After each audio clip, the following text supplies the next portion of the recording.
한국은 겉으로 보여지는 것에만 미쳐있는 영락없는 후진국일 뿐이야. 그리고 한국인들의 천박한 면모는 한국에 도착하자마자 여실히 느낄 수 있지. 여기 태국의 유력 정치인 가문의 후계자가 한국의 후진적인 실체를 직접 취재하기 위해 한국으로 향했다고 합니다. 그런데 그녀는 공항을 벗어나자마자 한국의 충격적인 면모를 확인하고 이럴 수는 없다며 경악을 하고 말았다고 하는데요. 그렇다면 그녀가 한국에서 대체 어떤 경험을 했던 것인지 자세한 내용 살펴보도록 하겠습니다. 안녕하세요. 저는 태국 출신의 카냐라고 합니다. 저는 태국의 유력 장치 가문의 딸이고 그동안 태국에서 남부럽지 않게 자랐는데요. 태국은 전형적인 계급사회 국가로 인맥이면 뭐든 가능한 국가기에 저는 태국의 사립학교를 나온 뒤 현재는 태국 최고의 명문대학교에 다니면서 부모님의 뒤를 이을 준비를 하고 있죠. 그리고 이러한 제 배경을 말하자면 저의 가장 가까운 친구인 신엔 이야기도 절대로 빼놓을 수 없을 것 같은데요. 신엔 역시 유력 가문의 후계자고 서로 비슷한 급이었던 저와 그녀는 어렸을 때부터 항상 붙어 다니며 친하게 지냈거든요. 이름만 봐도 알겠지만 신엔은 중국계 태국인인데요. 조금 특이한 점이라면 중국계더라도 어쨌든 태국인이니 대부분의 중국계 태국인들은 태국 이름을 사용하곤 하는데 신엔의 가문은 태국을 우습게 봤는지 신엔을 비롯한 그녀의 중국계 가문은 전부 중국 이름을 사용하더라고요. 요즘 들어 중국의 태국에 대한 지배력이 점점 더 강해지는 상황에서 이러한 상황에 감히 딴지를 거는 태국인들은 거의 없긴 했지만 속으로는 아무도 이런 행태를 좋게 보지는 않았죠. 아무튼 신엔과 저는 꽤나 성격이 잘 맞았고 늘 친하게 지내곤 했습니다. 유일하게 안 맞는 부분이 있었다면 그건 바로 한국에 대한 견해 차이였죠. 저는 다른 태국인들처럼 한국 문화를 몹시 좋아했지만 신엔은 전혀 달랐거든요. 오히려 그녀는 한국을 병적으로 싫어하는 듯 보이기까지 했어요. 사실 태국 상류층들도 한국 문화를 무척이나 좋아합니다. 그런데 중국계 상류층들만큼은 이상하리만큼 한국을 싫어하는 듯 보였는데요. 아니 정확히 말하면 자신들도 한국 문화를 좋아하고 즐기고 싶지만 자신의 부모님이나 다른 중국계 정치 가문들의 압력을 받아서 눈치가 보여서 좋아하는 티를 못 내는 듯 보였습니다. 그리고 이는 신엔도 마찬가지였어요. 신엔은 혼자 있을 때는 꼭 몰래 한국 드라마를 보며 시시덕댔지만 꼭 여럿이서 모여 있을 때는 한국 문화는 형편없고 수준도 낮다며 비하를 이어나갔거든요.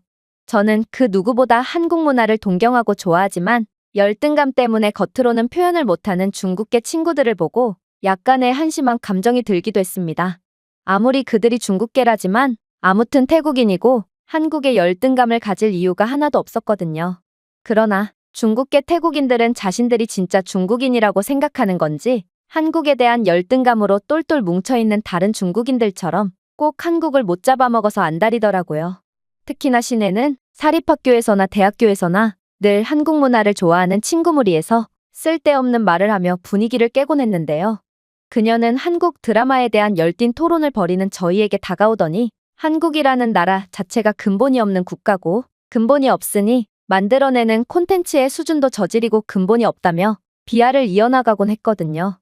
그녀는 한국 드라마 같은 수준 낮은 콘텐츠를 시청하는 사람들은 교육 수준이 낮을 가능성이 높다는 망발을 하기도 했고 한국은 중국의 모든 것을 모방할 뿐이라며 대학교 축제 때 한국의 전통 복장인 한복을 코스프레한 태국인 친구를 보고도 한복은 중국의 한풀을 모방한 것일 뿐이라고 주장하며 면전에 대고 비하를 이어나가기도 했죠.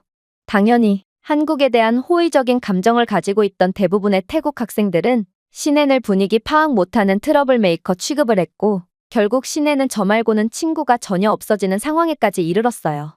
그러다 이렇듯 공공의 적이었던 신엔이 완전히 기사회생하게 되는 사건이 터지게 되었죠. 그건 바로 한국이 태국인들을 차별하는 사건이었습니다. 한국은 인천공항에 입국하는 태국인들을 명확한 사유 없이 강제로 추방시켰을 뿐만 아니라 한국에 거주하고 있는 다른 태국인 체류자들에게도 불합리한 대우를 하며 죄다 구속시켜버렸는데요. 이건 명백한 태국에 대한 차별행위였고 그렇게나 한국을 좋아하며 한국 문화를 소비했던 태국인들에게 엄청난 배신감을 느끼게 했죠.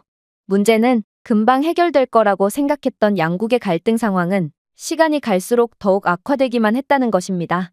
급기야 태국인들은 한국은 인종차별의 국가라며 반환 시위를 하기 시작했고 한국을 좋아했던 저나 다른 태국인 친구들도 점점 한국의 등을 돌리고 말았습니다. 그리고 이러한 태국 내에 반한 감정을 부추기는 세력들이 존재했는데 그게 바로 신행과 같은 중국계나 중국인 무리였던 것이고 한국에 실망하고 등을 돌리는 태국인들이 점점 늘어날수록 거의 왕따나 다름없었던 신해는 더 많은 호응과 인기를 얻기 시작했습니다. 신해는 한국은 원래 인종차별로 악명 높은 국가였다며 태국인들뿐만 아니라 중국인들도 한국의 인종차별에 호되게 당하고 있다며 목소리를 높였는데요. 그러면서 사실 한국은 후진국이자 태국보다도 가난한 국가라며 한국의 경제는 과대평가되어 있고 한국의 경제는 시한폭탄 같은 상태로 미국의 지원에 크게 의존하고 있을 뿐이라고 주장했죠. 또한 서구 국가들의 꼭두각시에 불과한 한국 기업들은 전부 취약한 기반 위에서 만들어졌을 뿐이므로 조금이라도 강력한 외부의 영향이 닥친다면 곧바로 파산해서 한국 자체가 붕괴될 거라고 목에 핏대를 세우고 주장했습니다. 그러면서 한국은 외부 세력 덕분에 돈을 벌고 있지만 중국은 자신들의 능력만으로 부상했다며 은근슬쩍 중국을 높이곤 했는데요. 저는 태국인인 그녀가 도대체 왜 중국을 지나치게 칭찬하는지 이해가 안 됐지만 아무튼 그녀의 발언은 태국이 한국과의 관계 악화를 대체할 국가로 중국을 선택하면서 더욱 급물살을 탔습니다. 태국인들은 이제 자신들의 미래는 한국이 아닌 중국과의 동맹관계에 달려있다고 생각하게 되었고 점점 한국과의 관계를 아예 단절하고 중국과 가깝게 지내자는 여론이 형성되었거든요. 그럴수록 신해는 더욱 한국을 비난했고 이에 적극적으로 동참하지 않는 제게 면박을 주는 등 그녀의 한국에 대한 혐오는 거의 광기에 가까울 정도였어요. 급기야 신해는 한국을 작정하고 음해할 동영상까지 만들었는데요. 그녀는 태국의 시골 지역에 찾아가서 다소 비위생적이고 후줄근한 전통시장을 찾아다니며 이게 바로 가난한 한국의 실체라며 브이로그를 촬영했거든요. 이건 명백히 거짓된 영상이었지만 분노한 태국인들은 신해이 만든 한국을 가난하게 묘사하는 동영상에 엄청난 반응을 보였고 신해는 중국에서 제작된 한국 비하 콘텐츠까지 공유하며 그야말로 한국의 이미지를 깎아내리기 위해 수단과 방법을 가리지 않더라고요. 솔직히 태국인들도 반한 감정에 휩싸여 한국 여행은 딱히 볼 게 없고 후진적인 국가라는 영상을 제작하긴 했지만 중국인들이 만든 날조 영상들은 그와는 완전히 급이 달랐습니다. 그들은 딱 봐도 가난한 중국 시골 지역에서 촬영된 영상이었음에도 무조건적으로 한국에서 촬영되었다고 우기며 각종 편집까지 총동원하면서까지 한국 비하 영상을 만들었거든요. 그리고 이렇듯 한국에 대한 비하를 이어가던 신해는 어느 순간 정말로 한국이 태국보다 가난하고 후진적인 국가라고 생각하게 되었는지 저희가 직접 한국에 가서 한국의 가난한 면모를 촬영하고 또 태국에 대한 차별 문제에 대해 한국에 직접 항의를 하는 콘텐츠를 제작하자고 제안해 왔는데요. 사실 저는 그녀의 제안이 그다지 탐탁지는 않았지만 그때는 정말 태국인들 모두가 반한 시위에 미쳐있는 광기의 순간이었으므로 저는 홀린 듯 신해의 제안을 승낙하고 한국으로 향하게 되었습니다. 그렇게 첫 한국 여행을 앞두고 저는 한국에 대한 열악한 이미지들이 머릿속을 가득 채웠습니다. 그렇게나 꿈의 국가이자 최고의 선진국이라고 생각했던 한국은 불과 몇 개월 사이에 위생이나 현대의 인프라가 거의 존재하지 않고 후진적이고 더러운 곳을 쉽게 찾을 수 있는 곳이라고 생각하게 되었는데요. 그만큼 신해의 세뇌는 정말 강력했고 그렇게 저는 다소 부정적인 생각을 가진 채 한국에 도착하게 되었습니다. 그런데 저는 한국에 도착하자마자 그 즉시 경악을 금치 못하고 말았습니다. 가난할 거라고 생각했던 한국은 생각보다도 훨씬 선진적인 모습을 자랑하고 있었거든요. 일단 한국 도로에는 각종 고가의 차량들과 전기차들이 즐비해 있었는데요. 거리 중간중간에는 전기차 공공충전소가 존재해서 전기차들이 무리 없이 충전을 할 수 있게끔 되어 있었고 이는 도로에 스쿠터와 오토바이만이 즐비해 있는 태국의 길거리와는 완전히 다른 모습이었어요.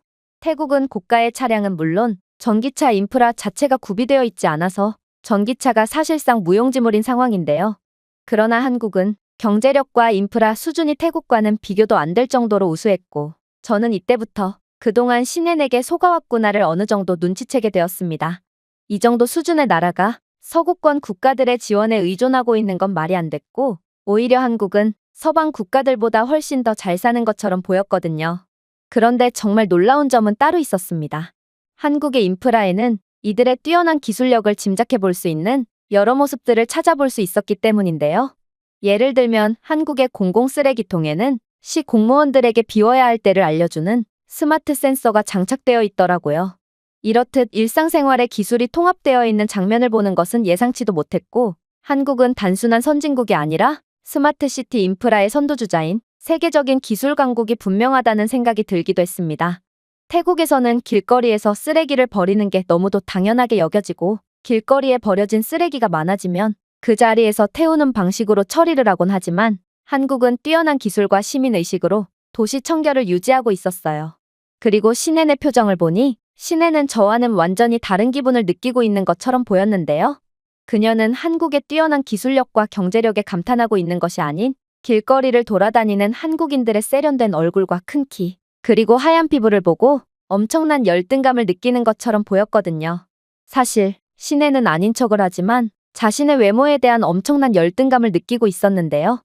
그녀는 중국 게임에도 전형적인 동남아인의 외형을 가지고 있고, 이 말은 그녀는 키도 작고 얼굴도 새까맣다는 뜻이었거든요.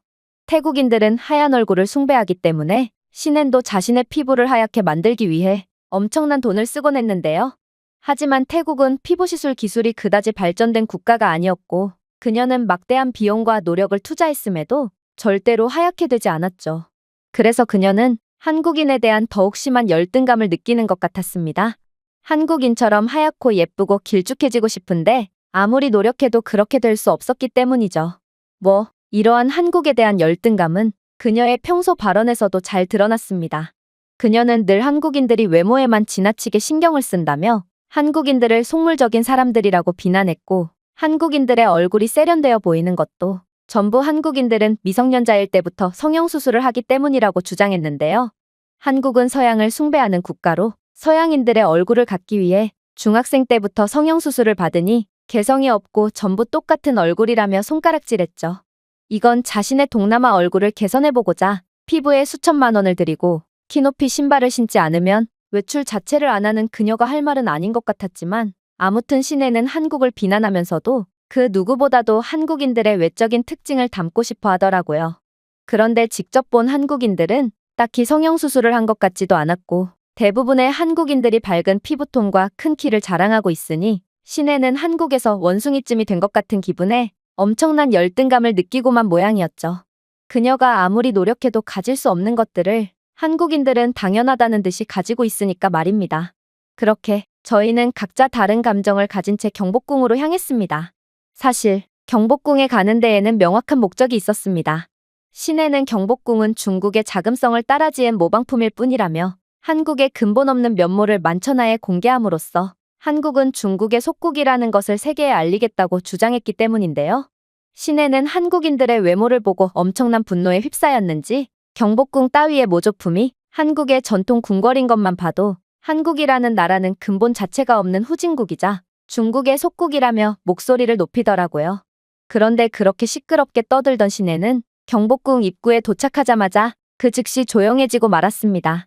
왜냐하면 한국인 입장 도우미는 저희에게 웬 이어폰을 나눠줬고, 이어폰의 정체는 정말 충격적이었거든요. 이어폰은 GPS를 추적하여 관광객이 궁궐의 여러 지역을 걸을 때 실시간으로 설명을 제공하는 스마트 오디오 가이드 서비스를 제공했는데요.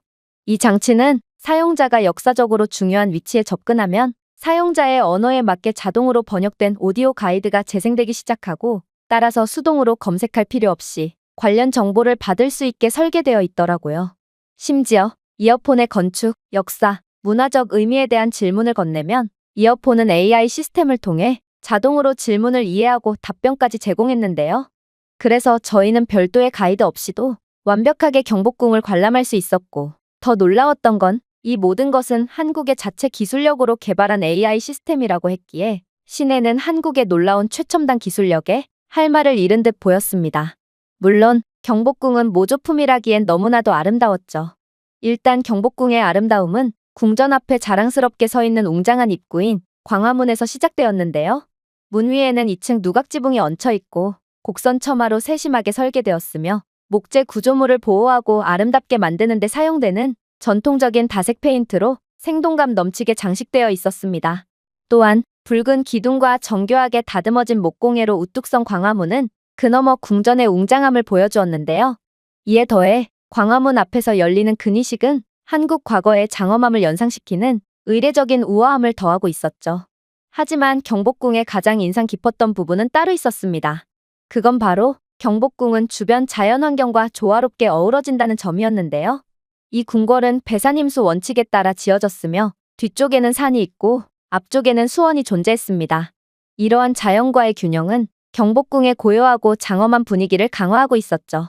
또한 궁궐의 개방형 정원은 평온과 평화의 경험을 극대화하고 있었고 건축의 아름다움과 자연의 아름다움이 원활하게 상호작용할 수 있는 넓은 공간을 제공했는데요. 연못, 암석, 꽃나무의 배치는 단순함과 환경과의 조화라는 한국적 미학을 더욱 잘 보여주고 있었습니다.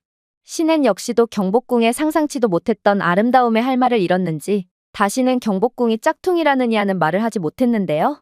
아무래도 그녀는 자금성보다도 훨씬 우수하고 아름다운 경복궁의 매력에 푹 빠져버린 모양이었습니다. 하지만 역시나 한국 건축물의 아름다움을 그대로 인정하고 있을 신엔이 아니었어요.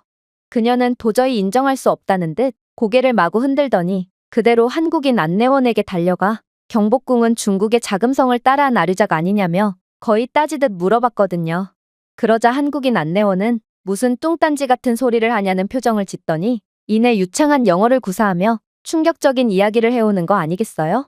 글쎄요. 경복궁은 1392년 조선왕조가 수립된 지 3년 후인 1395년에 지어졌는걸요? 반면 자금성은 1406년에 짓기 시작해서 1420년이 되어서야 비로소 건설되었죠. 당시에 타임머신이라도 있었다면 모르겠지만 애초에 경복궁이 자금성보다 더 먼저 지어졌음에도 어떻게 경복궁이 자금성을 베낄 수가 있겠어요? 오히려 자금성 건설이 시작될 무렵 경복궁은 이미 세워졌다는 점을 고려할 때 자금성이 초기 한국 건축물에서 영감을 얻었다고 볼 수 있습니다.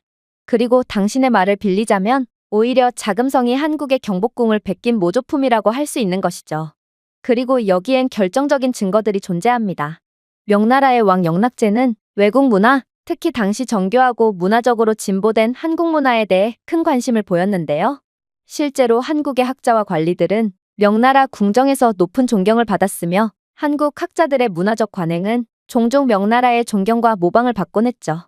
이를 토대로 명나라 궁정에 한국 장인과 건축업자가 있었다는 역사적 증거가 있으며 일부는 자금성 건설에 참여했다는 증거 또한 남아 있습니다. 숙련된 한국 장인들은 외교 교류 임무의 일환으로 명나라로 파견되는 경우가 많았고 이 장인들은 당시로서는 발전되었다고 볼 수 있는 한국 건축 기법을 명나라에 전해주었죠. 특히나 중국 학자들은 한국식 지붕과 목조보 건설에 주목했는데 이러한 기법이 자금성 설계에 영향을 미쳤을 가능성이 높습니다. 또한 내부 기둥 없이 궁정 건물 내에 넓은 개방 공간을 만드는 한국의 기술은 중국 건축가들의 찬사를 받았으며 실제로 자금성 건설에도 비슷한 디자인이 등장했죠.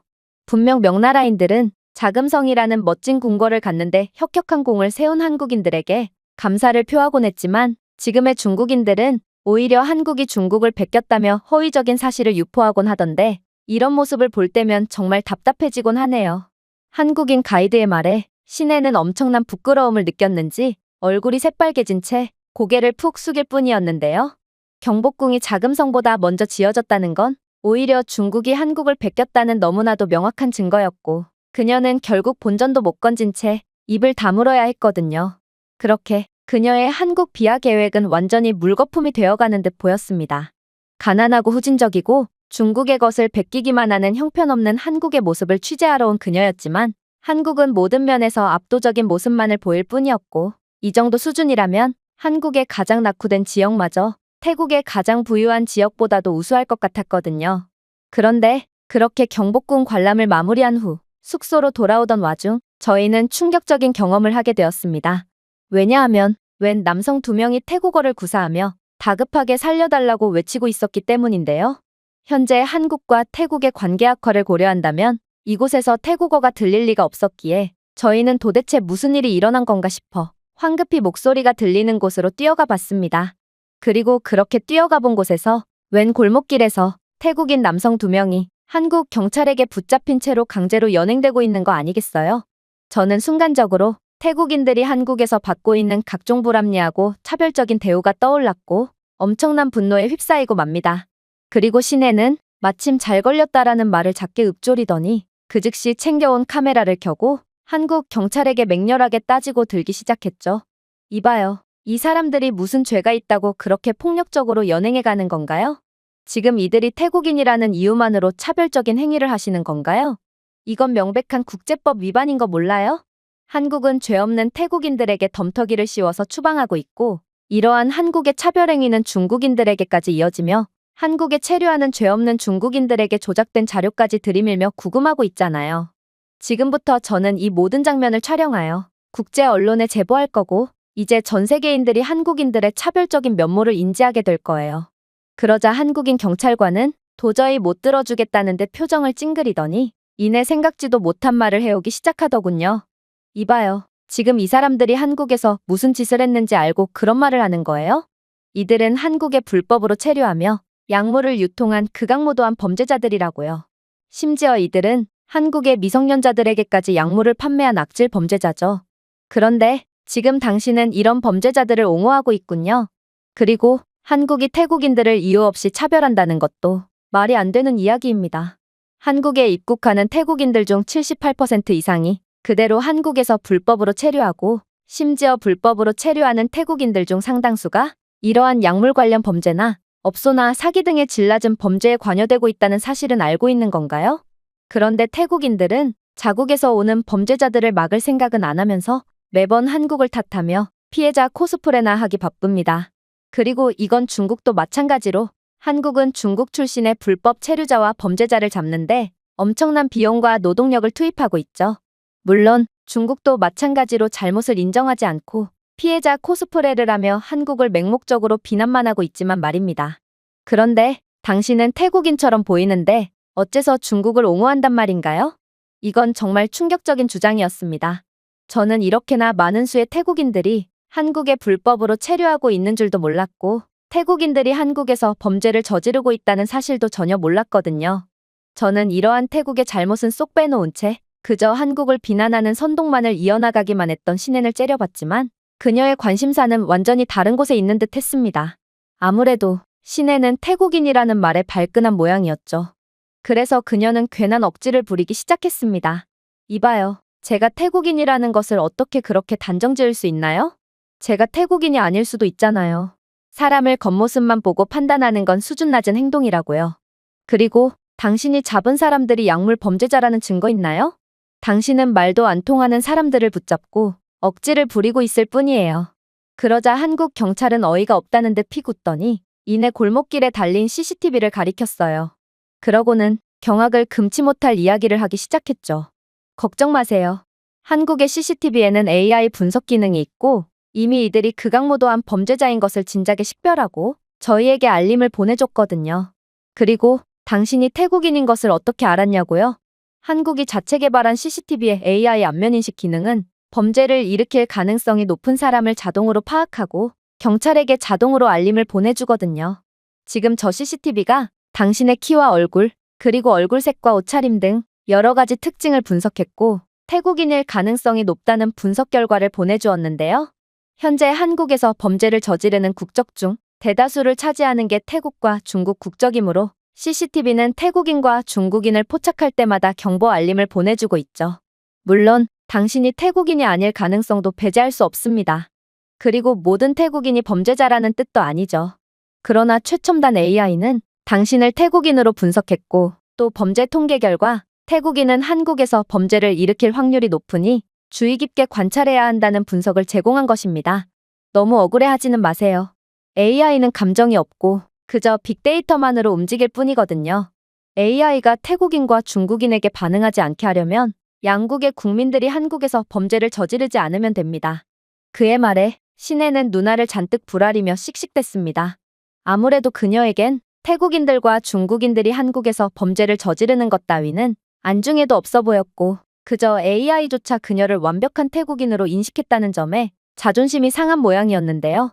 사실 신앤은 한국인들을 성형괴물이라고 욕하면서도 모순적이게도 그녀는 동아시아인처럼 보이려고 각종 노력을 하곤 했고 한국에 올 때도 엄청난 신경을 쓰고 왔거든요. 심지어 평소에도 자신은 태국인처럼 안 생겼고 동아시아인처럼 생기지 않았냐며 으쓱대던 그녀였는데 최첨단 카메라는 그런 신앤을 어김없이 태국인이라고 분석했으니 신앤이 눈을 잔뜩 부라리며 눈물을 보이는 것도 어찌 보면 당연했습니다.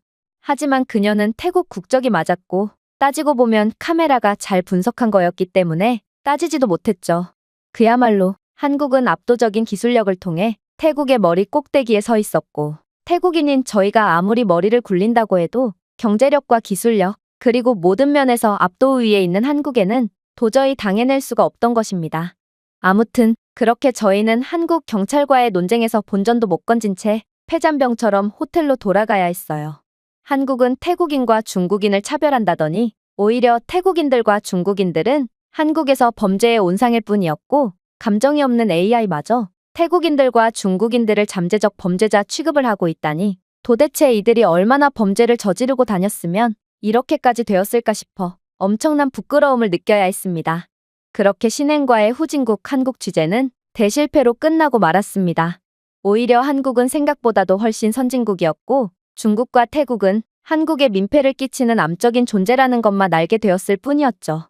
저희는 한국에서 한마디의 대화도 나누지 않은 채 밤을 지새웠고 다시 태국으로 돌아가는 비행기 안에서도 침묵으로 일관한 채 조용히 태국으로 돌아갈 뿐이었습니다. 제가 준비해온 내용은 여기까지입니다. 끝까지 시청해주셔서 진심으로 감사드리며 여러분들의 구독과 좋아요, 알림 설정은 영상 제작에 큰 힘이 됩니다. 이상 세모튜브였습니다.